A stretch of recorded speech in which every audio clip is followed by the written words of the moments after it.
Bonjour à tous, alors aujourd'hui je suis ravie de vous retrouver pour cette nouvelle vidéo d'horreur parce que tout simplement c'est une vidéo donc c'est cool. Ouais bref, passons. En gros dites-vous que carrément j'avais envie de faire une vidéo d'horreur ce soir, du coup j'ai coupé mon marathon Harry Potter pour vous, du coup je reprendrai après. Je me fais plaisir, je vous fais plaisir peut-être, j'espère. Voilà, bon on va pas plus tarder et voilà, allez on y va. Donc aujourd'hui on se retrouve pour une petite histoire et la première histoire, la voilà. La première histoire, elle se déroule dans un immeuble. Un jeune homme y habite. Une nuit, quelqu'un frappe à sa porte. Il se lève et va ouvrir.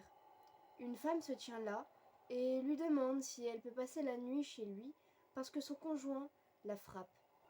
Elle le rassure en lui disant qu'elle a appelé sa famille et qu'ils viendront la chercher demain matin à la première heure. Le jeune homme lui donne une couverture et lui propose de passer la nuit sur le canapé. À son réveil, malheureusement, la couverture est pliée sur le divan et la jeune femme est partie. Ils se préparent et partent travailler. Le soir suivant, on cogne de nouveau à sa porte. La même femme se présente, mais cette fois, elle est marquée du coup au visage. Elle lui demande une seconde fois l'hospitalité, ne pouvant qu'accepter. Il lui propose de dormir au même endroit que la veille. Le lendemain, elle n'est plus là. Le même manège se reproduit tout au long de la semaine. Inquiet, le jeune homme se rend au poste pour expliquer la situation. L'agent lui montre une photo sur laquelle on reconnaît la femme, et on lui apprend que cette femme a été battue puis laissée sans vie dans son immeuble par son conjoint. Ok. Voilà, première histoire, je suis déjà pas bien. À l'aide. Bref, voilà, c'est sympa tout ça. C'est sympa, c'est sympa. Allez, on va passer tout de suite à la deuxième histoire sans plus tarder parce qu'en fait, il n'y a rien à dire dessus. À part le fait est que, à mon avis, quand le mec il a appris, il devait pas être bien du tout. Mais bon, ça, qu'il le sait. Bref, on va passer à la deuxième histoire. La deuxième histoire est tirée du journal intime d'un vieux voisin décédé qui vivait seul depuis des années. Je suis partie dans le rush pour récupérer mon fils à l'école. Le trafic était plutôt fluide ce jour-là. Rien sur ma route à part quelques feux rouges. Cela faisait pas mal de temps que j'attendais un feu rouge quand j'ai remarqué une femme. Je n'ai aucune idée de combien de temps elle était debout à me fixer. Mais une fois que je ne parvenais plus à regarder ailleurs, elle me regardait comme une folle et agitait sa main vers moi en caressant les cheveux de la tête d'un petit garçon. Son petit garçon, son fils j'imagine, portait des vêtements larges marrons et un masque noir de chèvre. C'était un costume étrange et surtout qui porte un costume au lendemain d'Halloween. Lui aussi agitait sa main dans ma direction et me fixait à travers ce masque troublant. Mais son mouvement semblait forcé. Les yeux de la femme pouvaient voir à travers moi et je pouvais quasiment sentir physiquement son regard s'accrocher à moi. Elle ne clignait pas des yeux. Je me sentais nue et très tendue. Et les yeux du garçon, mon Dieu, les yeux du garçon étaient suppliants et imploraient de l'aide. La femme a commencé à devenir impatiente, agitant sa main plus fort à chaque seconde. J'ai détourné le regard. Pour je ne sais quelle raison, j'étais terrifiée. J'avais besoin de m'enfuir. Une fois le feu passé au vert, ce qui avait semblé durer une éternité, j'ai démarré. Je n'ai même pas pris la peine de regarder derrière. Je pensais que rien ne serait plus terrifiant que ce moment. Ensuite, je suis arrivée à l'école et ils m'ont dit que mon fils n'était pas là. Ils m'ont dit que ma femme l'avait déjà récupéré. Je n'ai pas de femme.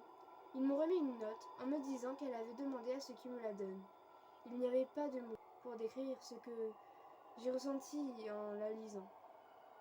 Ne me dis pas que je ne t'ai pas donné une chance de lui dire au revoir. Voilà les amis, on a fait le tour des petites histoires. Actuellement, je suis pas super bien.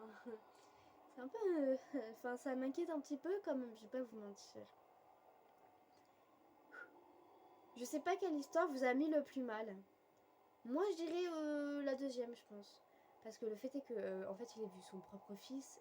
C'est terrible parce que je suis pas parent, mais je me mets à la place des parents et je me dis, mais ça doit faire extrêmement mal, extrêmement peur. Bref, c'est terrible.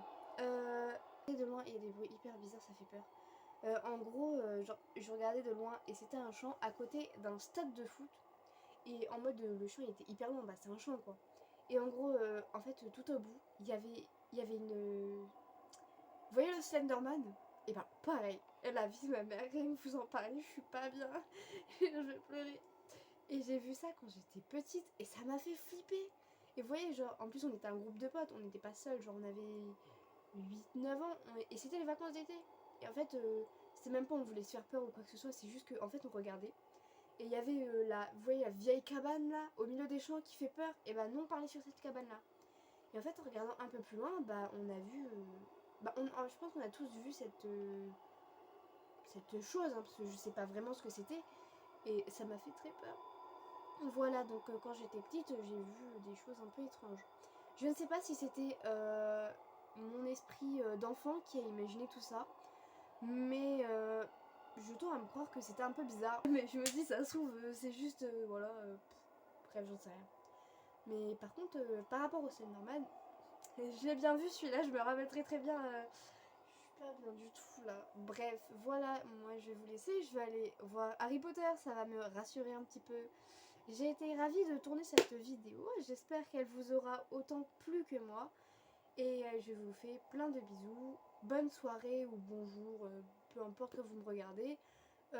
Pour ceux qui sont en vacances, une bonne fin de vacances. Pour ceux qui ont repris les cours, bon courage les gars. Et voilà, bah on se retrouve, je pense que je vais tourner une vidéo la semaine prochaine, un vlog anniversaire, puisque la semaine prochaine c'est mon anniversaire. Voilà. Du coup je tournerai une petite vidéo, voilà. Ça fait toujours plaisir. Bon bah voilà, la fin de la vidéo est mise. Ciao.